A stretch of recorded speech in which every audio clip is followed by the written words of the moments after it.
किसी नदी के किनारे एक बहुत बड़ा पेड़ था। उस पर एक बंदर रहता था। उस पेड़ पर बड़े मीठे फल लगते थे। बंदर उन्हें भर पेट खाता और मौज उड़ाता।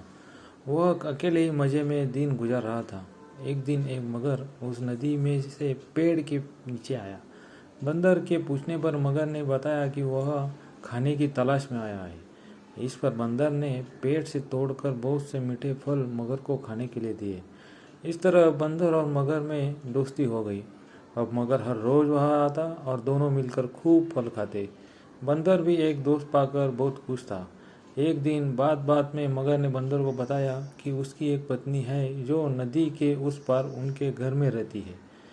तब बंदर ने उस दिन बहुत से मीठे फल मगर को उसकी पत्नी के लिए साथ ले जाने के लिए दिए। इस तरह मगर रोज जी भरकर फल खाता और अपनी पत्नी के लिए भी लेकर जाता।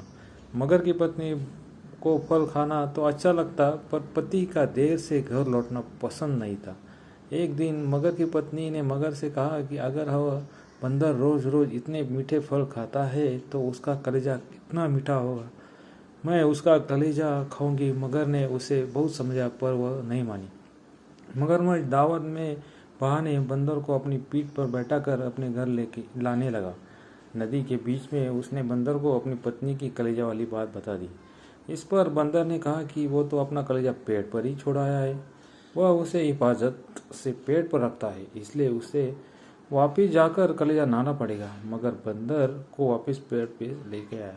बंदर छलांग मारकर पेड़ पर चढ़ गया। उसने हंसकर कहा कि जाओ मूर्ख राजा, घर जाओ और अपनी पत्नी से कहना कि तुम दुनिया के सबसे बड़े मूर्ख हो। भला कोई भी अपना कलेजा निकाल कर अलग रख सकता है। बंदर की इस समझदारी से हमें पता चलता है कि मुसीबत के वक्त हमें कभी धैर्य नहीं खोना चाहिए।